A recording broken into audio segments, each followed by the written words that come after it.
मुल्क के साबिक वजीर खारजा और वजीर कानून जनाब सलमान खुर्शीद साहब मेरे साथ जुड़े हुए हैं। सलमान खुर्शीद साहब से मुल्क के मौजूदा सियासत, मुल्क की ताज़ा जो सूरत हाल है, इस पर बात करेंगे। इसके अलावा चीन से जो मौजूदा कशीदगी चल रही, इस पर भी हम बात करेंगे। कानपुर में, क्योंकि सलमान खुर्शीद साहब का ताल्लुक यूपी से है, कानपुर में जो कुछ हुआ है उस पर भी हम सलमान खुर्शीद साहब से बात करेंगे। और इसके अलावा जो सियासी मौजूदा सूरत हाल है, इस पर भी हम सलमान खुर्शीद साहब से बात करेंगे। सलमान खुर्शीद साहब, न्यूज़ 18 उर्दू में आपका बहुत इस्तकबाल है सर। शुक्रिया सर, बहुत खुशी हुई आपके पास। सलमान खुर्शीद साहब, मैं शुरुआत इसी खबर से करूंगा क्योंकि वजारत दाखिला यानी होम मिनिस्ट्री ने गांधी परिवार से जुड़े कई ट्रस्ट और फाउंडेशन पर जांच का हुक्म दिया है। क्या इसे कांग्रेस के लिए एक बड़ा झटका समझा जाए? कहां साहब, इसको आप झटका समझ रहे हैं जी? ये कोई हमको परेशान करने वाली बात है। ये तो एक ये जो हुकूमत है, जब उसको ऐसा दिख रहा है कि उसके हाथ पांव फूल रहे हैं, हर मसले पर कहीं ना कहीं उसको नाकामयाबी सामने दिख रही है, तो अब वो तमाशा शुरू किया है कि हम इन पर कुछ करें, हम उन पर कुछ करें। कहीं सीनियर लीडर्स के यहाँ ईडी को भेज रहे हैं, कहीं पर कह रहे हैं कि हम यहाँ पर इस पर इन्वेस्टिगेशन करेंगे। हमको कोई परेशानी नहीं है, सब इन्वेस्टिगेट करें, लेकिन आखिर में उनको मुल्क के सामने खड़े होकर ये बताना होगा कि जब यहाँ पैदल लोग भूखे नंगे बेचारे दूर दूर तक अपने घर जाने की कोशिश में थे, तब ये कहाँ थे? जब लोगों को भूख लगी थी, तब ये लोग कहाँ थे? जब चीन का हमला हुआ और चीन ने हमारी जमीन पर कब्जा करने की कोशिश करी, तब ये कहाँ थे? और जब भी इन्होंने जितने भी इकोनॉमिक मामले हैं उन पर जो कदम भी उठाया है, उसमें जब लोगों को दुश्वारी का सामना करना पड़ा और तकलीफ हुई, तब ये कहाँ थे? तो इनको तो बहुत सारे सवाल हैं जिसका जवाब देना है। उनसे बचने के लिए अब ये हरकतें करते हैं तो ये करें, हमें किसी बात का डर नहीं है। हमको पूरा यकीन है हिंदुस्तान का जो निजाम है और हिंदुस्तान का जो कानूनी निजाम है, उस पर हम लोगों को पूरा एतबार है, पूरा भरोसा है, और यकीनन हम उसकी जिम्मेदारी से उसकी पूरी तरह से सपोर्ट करते हुए अपना बचाव भी करेंगे, जो हमारा हक बनता है।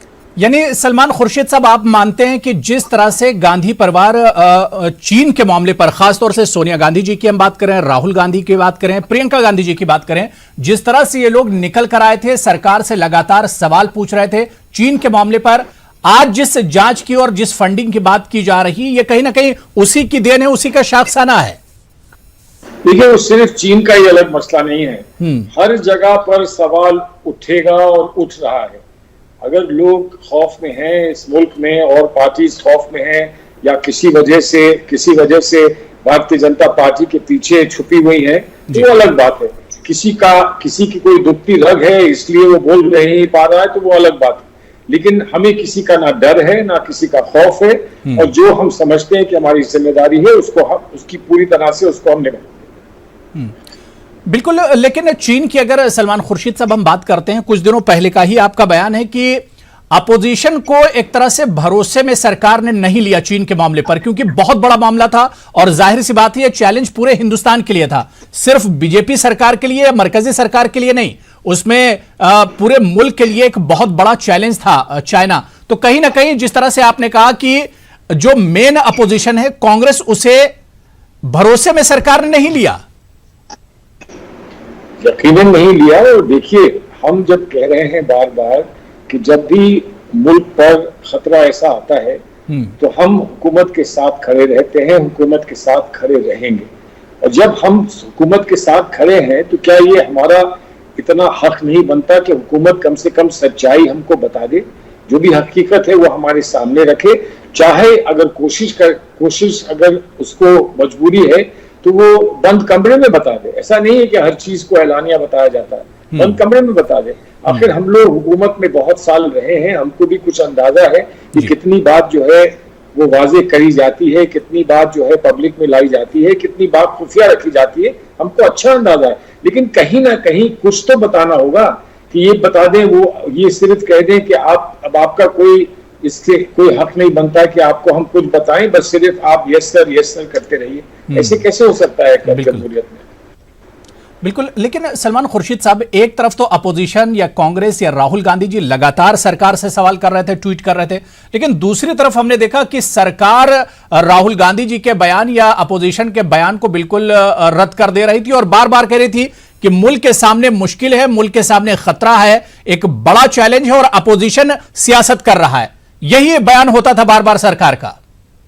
ये बात सही है कि वो ये कहते हैं कि हम उनको पूरी तवज्जो नहीं दे रहे हैं या हम उनको पूरी मदद नहीं कर रहे हैं। लेकिन आप बताइए कि कोई भी इंसान अगर हुकूमत की बात को सुलझे जहन से भी समझने की कोशिश करे तो वो क्या नतीजा पर निकालेगा कि एक तरफ ये कहा है कि हमारे पड़ोस का कोई शख्स अंदर नहीं आया और हमारी जमीन को ना कोई खतरा है, ना कोई हमारी जमीन पे काबिज हुआ है। एक तरफ ये कहा जा रहा है, दूसरी तरफ हमसे कहा जा रहा है कि हमारे नौजवान शहीद हो गए, 20 नौजवान शहीद हो गए, और ये कहा गया कि वो मारते मारते शहीद हुए, ये नहीं कहा कि लड़ते हुए शहीद हो गए। तो सब लोग समझते हैं कि जब जंग होती है, लड़ाई होती है, कहीं पर इस किस्म की गुत्थम गुत्था होती है तो किसी को भी शहीद होने का मौका मिलेगा। लेकिन ये हमसे कहा गया कि मारते मारते शहीद हो गए। ये कैसी बात है? ये उन लोगों को, शहीदों को भी जिस तरह की हमको इज्जत अफजाई उनकी करनी चाहिए और जिस तरह से उनको उनकी शहादत को नुमाया करना चाहिए, हम वो भी नहीं करने को तैयार हैं, सिर्फ इसलिए कि हम पर आंच आती है। किस किस्म की ये हुकूमत है, कैसी ये हुकूमत है? और अब हमसे कहा कि चीन पीछे हट गया। तो चीन जब आया नहीं था तो पीछे कहां से हट गया? क्यों हट गया जब वो आया ही नहीं था? तो ये सारी बातें हैं, ये लोगों की आंख पे धूल झोंकने वाली बात है और हमारा ये फर्ज बनता है, हमारा हक बनता है और फर्ज बनता है कि हम ये सवाल पूछें और आवाम के सामने रखें। बिल्कुल बिल्कुल, जाहिर सी बात है कि अपोजिशन तो सरकार को आईना दिखाती है और सरकार को राह दिखाना का काम ही अपोजिशन का होता है। सलमान खुर्शीद साहब, क्योंकि आपको सियासत का लंबा तजुर्बा और इसके अलावा आप मुल्क के वजीर खारजा भी रहे हैं, फॉरेन मिनिस्ट्री में आप रहे हैं, मैं एक चीज आपसे समझना चाह रहा हूं कि ये सरकार, मौजूदा सरकार बार बार दावे कर रही, बल्कि दावे क्या कर रही वो हकीकत भी है कि पिछले 6 सालों में हिंदुस्तान के ताल्लुकात चीन से बड़े मजबूत हुए थे।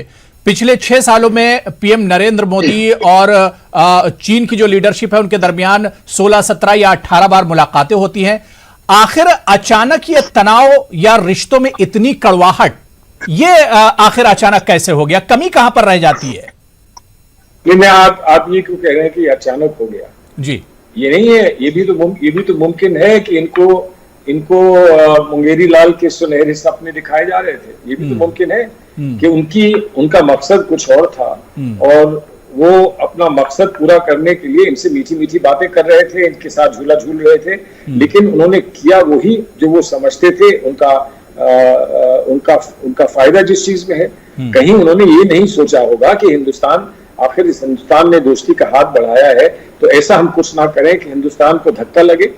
लेकिन ये अगर ऐसा हुआ भी है, मानिए ऐसा हुआ भी है, तो हमारा वजीर आजम हमसे क्यों नहीं बताता कि मेरे साथ बड़ा धोखा हुआ है? वो क्यों नहीं बताता कि मेरे साथ धोखा हुआ है? वो तो कहता है कुछ हुआ ही नहीं। वजीर आजम कहते हैं कि कुछ हुआ ही नहीं, आप लोग परेशान किस बात के हैं? और शायद उनके अल्फाज में ये बात भी वाज़ेह होती है कि कुछ हुआ तो सिर्फ इतना हुआ कि हमने चीन को डरा दिया। तो अगर सिर्फ डराने की और धमकी देने की बात थी तो जब वो आए थे गुजरात और झूले पे बैठाने की जगह उनको बैठकर एक लेक्चर दे देते, क्यों नहीं दिया उस वक्त? बिल्कुल। तो सलमान खुर्शीद साहब, जिस तरह से सरकार बार बार कह रही कि पिछले 6 सालों में मुल्क की जो फॉरेन पॉलिसी है उस पर बहुत काम इस सरकार ने किया है, लेकिन क्या आपको चीन के इस मामले में सरकार की फॉरेन पॉलिसी की नाकामी नजर नहीं आती है? आप चीन की क्यों बात कर रहे हैं? नेपाल की करिए, आप नेपाल के साथ बांग्लादेश की करिए, आप उसके साथ श्रीलंका की करिए, उसके साथ आप तुर्की की और मलेशिया की करिए। कहां की बात करें? अब कितने लोग हमारे जो कुवैत में थे, इतनी कामयाब फॉरेन पॉलिसी है कि 8 लाख लोग अब घर भेज दिए जाएंगे कुवैत से, इसलिए क्योंकि कुवैत ने कहा कि सिर्फ 15% लोग हिंदुस्तान के यहाँ आएंगे। कोई वजह तो होगी, इसको भी आप कामयाबी कह देंगे? ये तो हर चीज को अपनी कामयाबी कहते हैं। चीन के साथ कामयाब, बांग्लादेश के साथ कामयाब, नेपाल के साथ कामयाब, हर एक के साथ कामयाब है। ठीक है सलमान खुर्शीद साहब, ये बात तो चीन की हुई, लेकिन क्या आपको लगता है, चीन पर मेरा एक आखिरी सवाल यह भी है, क्या आपको लगता है कि जो कड़वाहट रिश्तों में आई है या हिंदुस्तान को कहीं ना कहीं एक तरह से बहुत नुकसान भी इस दोस्ती के पीछे उठाना पड़ सकता है या उठाना पड़ रहा है? जाहिर सी बात है, हमारे 20 जवान मारे गए, इससे बड़ा और नुकसान क्या हो सकता है? लेकिन क्या आपको लगता है कि आसानी से रिश्ते या जो ये जख्म है ये आसानी से पटेंगे आने वाले दिनों में, चीन से जिस तरह से तलखियां बढ़ी हैं? देखिए, जख्म के इलाज के लिए पहले ये मानना पड़ता है कि मेरी चोट लगी है, मुझे जख्म है। अगर कोई ये कहे कि जख्म तो मैंने किसी और को दिए हैं जी, तो डॉक्टर जाके उसका इलाज करेगा जिस पर जख्म लगाने का मैंने बयान किया है, या मेरा इलाज करेगा? हम इलाज करेंगे तब ना, अगर हम ये मानेंगे कि हमको कुछ नुकसान हुआ है। हम इलाज करेंगे तब जब हम ये मानेंगे कि हमको कोई शिकायत है, हमको कोई दर्द है, हमको कहीं ना कहीं चोट लगी है, तब हम उसका इलाज करेंगे। और उस इलाज में हमको क्या कुछ करना है, इसको गौर से, समझदारी से, सुलझे हुए जहन से बैठकर तय करना होगा। ये नहीं कि ये जो चाहा वो कह दिया और अल्फाज की गुत्थी में सबको घेर लिया, और जिस तरह से अभी तक हिंदुस्तान के अंदर करते चले आ रहे हैं, वैसे ही अपने पड़ोस के मुल्कों के साथ करें या दुनिया में और किसी ताकत के साथ करें या किसी और मुल्क के साथ करें, तो कैसे काम निकलेगा? नहीं, इन्होंने जख्मों पर मरहम लगाने के लिए तो एक काम किया था, पीएम ने फौरन लद्दाख का दौरा किया और जो अपोजिशन बिल्कुल सवाल पूछ रहा था वो खामोश हो गया। देखिए, ऑपोजिशन खामोश नहीं हुआ है, लेकिन ऑपोजिशन को थोड़ा सा इस बात का ख्याल है कि अगर हमारी हुकूमत कोई बेवजह कोई काम करती भी है या जो भी ऐसा कुछ करती है जिससे हमारा नुकसान हो रहा है, तब भी हम कम से कम दुनिया को ऐसा ना दिखे कि ये मुल्क बटा हुआ है। तो हम बहुत एहतियात से अपनी बात को कहते हैं, बहुत चुपचाप कहीं पर बैठकर ये बात कहते हैं, ताकि इसकी शोहरत ऐसी ना हो कि देखिए ये मुल्क तो बट गया और चीन कामयाब हो गया, चीन इस मुल्क को बांटना चाहता। अब जब इन्होंने ये शुरुआत की कि देखिए हम आप पर ये जांच करेंगे और इसलिए जांच करेंगे कि आपके चीन से रिश्ते तो नहीं है, जब इन्होंने ये बात शुरू करी कि हम यहाँ पर पाबंदी लगाएंगे कि इसलिए कि इस चीज का चीन से ताल्लुक, जब इन्होंने ये बात शुरू करी और किसी और ने कुछ जवाब दिया और उन्होंने कहा कि तुम तो हिमायती हो, तुम तो हिमायत चीन की कर रहे हो, तो जाहिर है दुनिया को लगेगा कि हम बढ़ गए हैं। कौन किसी का साथ देगा अपने मुल्क के मामले में? कौन किसी और मुल्क का साथ देगा और क्यों देगा? और इसको लाने वाले, इन सारे लाजमात को लाने वाले इस मुल्क में कौन था? कौन इसकी चर्चा किया करता था? कौन इसका सेलिब्रेशन किया करता था? और आज ऐसे बन रहे हैं कि जैसे किसी और ने चुपचाप खुफिया तौर पर लाकर ये चीज यहां रख दी हो। इस तरह से मुल्क नहीं चलाए जाते हैं।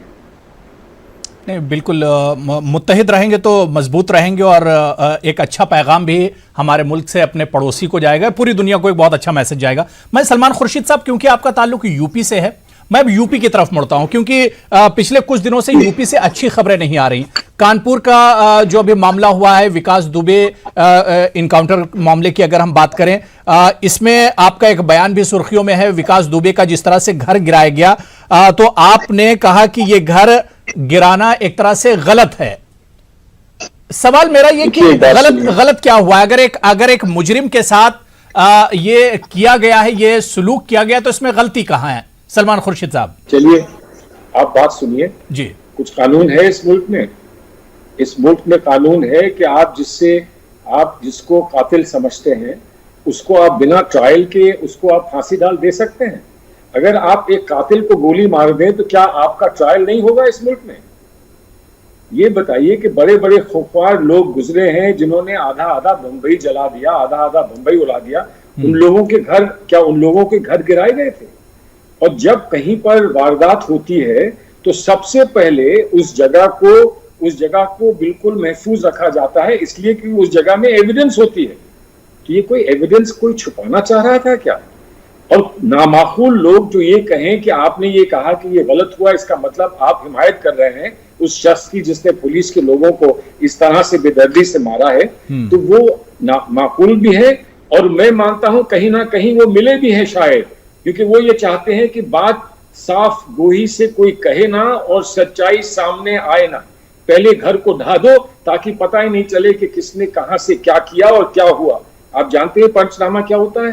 आप जानते हैं कि साइट प्लान क्या होता है, आप जानते हैं कि किस तरह से जो आपका चार्जशीट बनते वक्त जो आपका पोस्टमार्टम रिपोर्ट होती है, उस पोस्टमार्टम रिपोर्ट में जो लोगों के जख्म हुए हैं उनको किस तरह से साइट प्लान से जोड़ा जाता है, ये सारी चीज जानते हैं। तो फिर क्या जरूरत थी इसको 10 दिन बाद, अगर कोई कार्रवाई करके गिराना था 10 दिन बाद कोर्ट ऑर्डर लेके भी गिरा सकते थे। लेकिन इस बात को कहने पर कोई ये कहेगा कि ये जंगल राज है साहब, यहाँ हम जो चाहे वो करेंगे, जिसके साथ चाहेंगे करेंगे, पहले पुलिस वालों को मरवा देंगे, उसके बाद घर गिरवा देंगे, फिर आदमी को भगा देंगे। ये किस किस्म का कानून है? बिल्कुल सलमान खुर्शीद साहब, आपने बात कानून की और यूपी में अगर हम देखते हैं तो पिछले काफी दिनों से एक बेचैनी देखी जा रही है, खासतौर से रूल ऑफ लॉ को लेकर, कानून की बालादस्ती को लेकर। और विकास दुबे का जिस तरह से पूरा मामला हुआ, जहां पर हमारे जवान मार दिए जाते हैं, जहां पर आवाज उठाई जा रही है, खासतौर से कांग्रेस की अगर हम बात करें, अपोजिशन की यूपी में हम बात करें, तो आवाज दबा दी जाती है। सलमान खुर्शीद साहब, आप देखिए आवाज कांग्रेस की भी उठी और आम लोगों की भी उठी, और जो आम लोगों की आवाज उठी उसमें जब सीए के दौरान यूपी में जगह जगह पर प्रोटेस्ट हो रहा था, तो क्या हुआ और आज क्या हो रहा है? जिन लोगों पर पहले इल्जाम लगाए कि आपने फसाद में हिस्सा लिया या आपने उकसाया या आपने कोई ऐसी बात कही जिसकी वजह से आग लगी, आज उनको अभी तक आपने चार्जशीट नहीं किया है, और चार्जशीट करने से पहले आप उनको घर को जब्त करने के लिए पहुंच गए हैं, उनके घर जब्त कर रहे हैं ताकि उनकी आवाज बंद हो जाए। यहां पर जिन लोगों ने यूनिवर्सिटी में, जामिया में, जेएनयू में, शाहीन बाग में जिन नौजवानों ने खड़े होकर ये कहा जो कानून बनाया जा रहा है ये गलत है, मुमकिन है कि वो उनकी समझ में कुछ कमी रही हो, लेकिन जब उनको ये कहने का हक सुप्रीम कोर्ट और अदालत और कॉन्स्टिट्यूशन देता है कि अगर आपको कुछ इख्तलाफ है हुकूमत की पॉलिसी से, तो आप खड़े होकर उसको कह सकते हैं, उसका बयान कर सकते हैं, तो उन पर आप टेररिस्ट होने के इल्जाम लगा रहे हैं या टेररिस्ट जैसी हरकतें करने के इल्जाम लगा रहे हैं।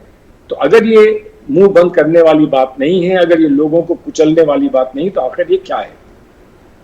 लेकिन सलमान खुर्शीद साहब, माफ कीजिएगा कि जिन वाकयात की आप बात कर रहे हैं, सीए प्रोटेस्ट की आप बात कर रहे हैं, जामिया या अलीगढ़ मुस्लिम यूनिवर्सिटी या दूसरी यूनिवर्सिटी या लखनऊ में खासतौर से जो समाजी कारकुन या स्टूडेंट्स को पकड़ा गया, कांग्रेस भी उनके लिए निकलकर कहां सामने आई, कहां उनके लिए आवाज उठाई? कौन कह रहा है? कैसी बात आप कहते हैं? आप जानते हैं कि 30 वॉल्यूम्स में प्रियंका जी 30 वॉल्यूम्स में नेशनल ह्यूमन राइट्स कमीशन के सामने जाकर उन्होंने दस्तावेज पेश किए। वहां पर राहुल जी भी मौजूद थे और उन्होंने भी उनकी तवज्जो दिलाई इन सारे डॉक्यूमेंट्स पे। किसने आवाज उठाई है? कौन इलाहाबाद में गया?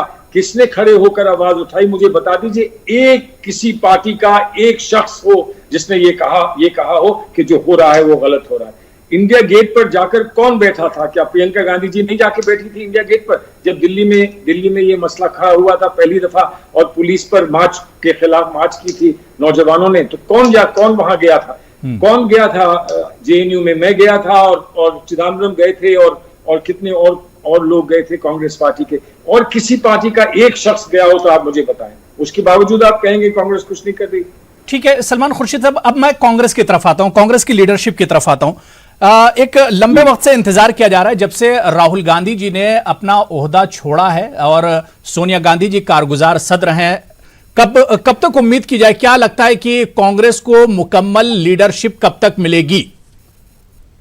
देखिए, आप ये तो पूछ सकते हैं कि कांग्रेस को एक प्रेसिडेंट या एक सदर फिर कब मिलेगा, जो कि आर्जी तौर पे ना हो। लेकिन आप ये नहीं पूछ सकते हैं, इसका पूछने का क्या मतलब है कि कांग्रेस को लीडरशिप कब मिलेगी? कांग्रेस के पास लीडरशिप है। आज कांग्रेस के पास जो लीडर्स हैं वही कांग्रेस की लीडरशिप है, और कांग्रेस ने इस लीडरशिप को माना है और इस लीडरशिप को इलेक्ट किया है। तो फिर ये सवाल क्यों कोई उठाता है कि आपका लीडर कौन है? हमारा लीडर राहुल गांधी है, ये सब जानते हैं, इसमें कोई दो राय नहीं। तो राहुल गांधी जी तो सलमान खुर्शीद साहब वो तो खुद भाग रहे हैं। उनका अपना स्टाइल, उनका अपना तरीका और उनकी अपनी स्ट्रैटेजी है। अब वो उसकी स्क्रिप्ट कोई मीडिया वाला लिखकर उनको नहीं दे सकता, और उनके और हमारे बीच में जो रिश्ते हैं वो हम जानते हैं। जी। हमें नहीं उनसे कोई सर्टिफिकेट चाहिए कि आप कब प्रेसिडेंट बनेंगे, कब नहीं बनेंगे। वो लीडर है। लीडर बिना प्रेसिडेंट के भी एक शख्स लीडर हो सकता है, और लीडर है। तो इसमें कहीं किसी को कोई ताज्जुब नहीं होना चाहिए, कहीं किसी को कोई डाउट नहीं होना चाहिए। यानी सलमान खुर्शीद साहब, आपके कहने का मतलब ये कि राहुल गांधी का बदल मुमकिन नहीं है कांग्रेस में? अगर बदल मुमकिन होगा तो वो लोग कर देंगे बदल, लेकिन आज कहां है? आज हम लोगों की सबकी आम राय से वो हमारे लीडर हैं। अब हमारा लीडर कोई है। मैं आपसे किसी ने कभी ये पूछा कि मोदी की जगह पर कोई और हो सकता है प्राइम मिनिस्टर? हम नहीं पूछते हैं, इसलिए कि उसमें उस बात को पूछने में कोई अक्लमंदी नहीं है कि मोदी की जगह कोई और प्राइम मिनिस्टर बन सकता है। यकीनन बन सकता है, कल मोदी नहीं होंगे तो कोई प्राइम मिनिस्टर बन ही सकता है। लेकिन आज उसको पूछने का कोई वो नहीं बनता है, आज कोई उसका सेंस नहीं बनता है। इसीलिए क्यों ये पूछा जाता है कि राहुल गांधी की जगह कौन आ सकता है? क्यों आ सकता है? अगर कोई आएगा तो आ जाएगा, लेकिन आज हम उनको अपना लीडर मान के, समझ के, और उनके साथ, उनके पीछे चलकर हम कांग्रेस पार्टी को मजबूत करने का अहद हमने लिया है, और वो हम अहद पूरा करेंगे। ठीक है। सलमान खुर्शीद साहब, अब कुछ सवाल मैं आपसे ऐसे करूंगा जो हो सकता है थोड़े से आपको कड़वे लगे, लेकिन सलमान खुर्शीद साहब, रिवायती वोट बैंक के कांग्रेस की, अगर हम रिवायती वोट बैंक की बात करें, अभी तक जो आपने पूछे थे वो कड़वे नहीं थे क्या? नहीं, बिल्कुल। सलमान खुर्शीद साहब, कांग्रेस के अगर रिवायती वोट बैंक की हम बात करें तो हमने पिछले कुछ सालों में महसूस किया या देखा भी कि रिवायती वोट बैंक कांग्रेस का वो अब थोड़ा सा हट रहा है, थोड़ा सा नाराज दिख रहा है पार्टी से। जी हाँ, देखिए, नाराज हो सकता है, और लोग छोड़ते नहीं है अगर नाराज ना हो। कभी कभी ये भी होता है कि मायूस हो जाते हैं, और वो ये समझते हैं कि आप वो नहीं कर पा रहे हैं जो उनको तवक्को है, इसलिए भी अलग हो जाते हैं। लेकिन अभी हाल में जो इलेक्शंस हुए हैं, कम से कम जो मेरा तजुर्बा है, उत्तर प्रदेश का तजुर्बा है, वहां पर एक कैलकुलेशन करने लगे हैं लोग। मजबूरन एक कैलकुलेशन करने लगे हैं कि बीजेपी को हराने के लिए कौन कौन एक मुश्त हो जाए तो हम बीजेपी को हरा सकते हैं। और इस मामले में कांग्रेस को नुकसान हो जाता है। ये हमको उत्तर प्रदेश में पिछली दफा नुकसान हुआ। बिल्कुल, बजाहिर कांग्रेस को नुकसान होता है, लेकिन नुकसान वो कर बैठते हैं लोग अपना, जो सेकुलर जमात से अपने आप को जुड़ा हुआ मानते हैं। तो इस वक्त अगर किसी का नुकसान हुआ है उत्तर प्रदेश में, तो हम ये ना समझे कि कांग्रेस का अकेले हुआ है। क्या समाजवादी का नहीं हुआ?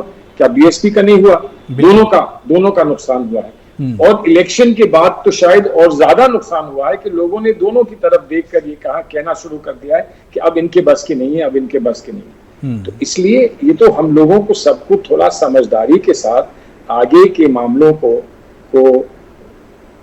डील करना पड़ेगा, नहीं तो बार बार ऐसा ही होता रहेगा, या जब तक ऐसा ही होता रहेगा जब तक कि हमारे मुल्क का मूड जो है वो और बड़ी तौर पर बदल नहीं जाता। सलमान खुर्शीद साहब, एक कांग्रेस पर एक बड़ा इल्जाम यह है कि मुसलमानों का 90% वोट तो कांग्रेस को चाहिए, जो उसका रिवायती वोट बैंक भी रहा है, लेकिन जब मुस्लिम नुमाइंदगी की बात करते हैं तो उधर से मायूसी होती है। देखिए, मुमकिन है ऐसा होता है। किसी भी पार्टी को जब एक बड़ी पार्टी होती है और जिसमें हर किस्म के लोग जिसमें शरीक होते हैं, तो उसमें पूरी तरह से इंसाफ के तराजू पे तौल के हर चीज दी जाए, ये हमेशा मुमकिन नहीं होता है। और ना ही हर शख्स को ये सोच कर आना चाहिए कि मेरी इतनी आबादी है इसलिए मुझे इतना हिस्सा मिलना चाहिए। अगर आप वो करने लगेंगे तो कहीं भी कोई भी मुतमईन नहीं होगा। कुछ ना कुछ देना और कुछ ना कुछ खोना, ये तो एक रिवायत है और ये तो एक जरूरी चीज है जिस पर हम सबको आमादा होना पड़ेगा। अब उसमें ये जरूरी नहीं है कि आप हमेशा मुसलमान से ये तवक्को करें कि वही पीछे हटता चले जाएगा और पीछे और दूसरा कोई ना हटेगा, ऐसा भी गलत है। लेकिन मुसलमान को ये भी नहीं सोचना चाहिए कि हम ही हम हैं, क्योंकि मुसलमान आखिर है तो 14, 15, 16% है ना। उसके अलावा 80% और लोग भी हैं। तो हर एक को इत्तेहाद से एक साथ अकोमोडेट करके एक दूसरे का लिहाज करते हुए हमको एक तहरीक चलानी होगी और तहरीक बनानी होगी।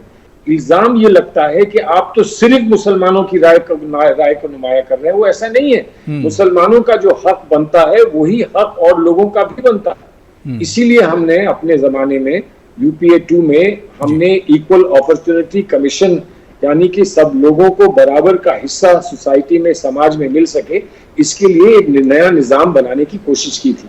बदकिस्मती से वो नहीं हो पाया। अगर वो हो जाता तो मुझे पूरा यकीन है कि कहीं लोग सिर्फ मुसलमान और गैर मुस्लिम को ना देखकर, ये बाइनरी को ना देखकर, ये देखते कि औरों की तरह मुसलमान का भी हिस्सा बनना चाहिए, दलित का भी हिस्सा बनना चाहिए, बैकवर्ड का भी हिस्सा बनना चाहिए, और बैकवर्ड के साथ साथ जो उछले स्तर का समाज है उनमें भी वो लोग हैं जिनको हक मिलना चाहिए, नहीं मिल पा रहा है। यानी सलमान खुर्शीद साहब, अब कांग्रेस भी सोच रही है सबका साथ सबका विकास। देखिए, हम सिर्फ स्लोगन्स की बात नहीं करते हैं जी। सबका साथ सबका विकास प्राइम मिनिस्टर ने कह दिया, इसलिए हम जिद करके उसकी ऑपोजिशन करें, हम उसका इख्तिलाफ करें? क्या ये सही है? अगर सबका विकास होता है और सबका विश्वास होता है तो किसको शिकायत हो सकती है इस मुल्क में? लेकिन सवाल ये है कि विकास क्या है और विश्वास क्या है, ये सवाल है कि हम किसी का यकीन पुख्ता कर सकें, उसके लिए क्या जायज है क्या नाजायज है, ये बात साफ होनी चाहिए, ताकि जो अपीजमेंट वाली बात, तुष्टीकरण वाली बात बार बार हमारी तरफ फेंकी जाती है, वो हमको खतरा बनकर हमारे सर पर ना मंडराए। हम वो करें जो सही है, सच है, हक की बात है, और जो हर एक का हक बनता है उतना हम उसको दें। कहीं ना कहीं 19-20 का फर्क हो सकता है, लेकिन 19-20 का फर्क हो, 80-20 का फर्क ना हो, ऐसी हमारी पॉलिसी और ऐसा हमारा यकीन होना चाहिए। बिल्कुल सलमान खुर्शीद साहब, हम यही उम्मीद करते हैं कि आने वाले दिनों में कांग्रेस के भी अब हालात बदलेंगे। बहुत बहुत शुक्रिया अपना कीमती वक्त देने के लिए, न्यूज़ 18 उर्दू के साथ जुड़ने के लिए बहुत बहुत शुक्रिया सलमान खुर्शीद साहब। तो नाजरीन, खास मुलाकात में आज फिलहाल इतना ही। अगले हफ्ते फिर किसी अहम शख्सियत के साथ खास मुलाकात में दोबारा से मुलाकात होगी। जब तक के लिए मुझे और पूरी टीम को इजाजत दीजिए। आदाब।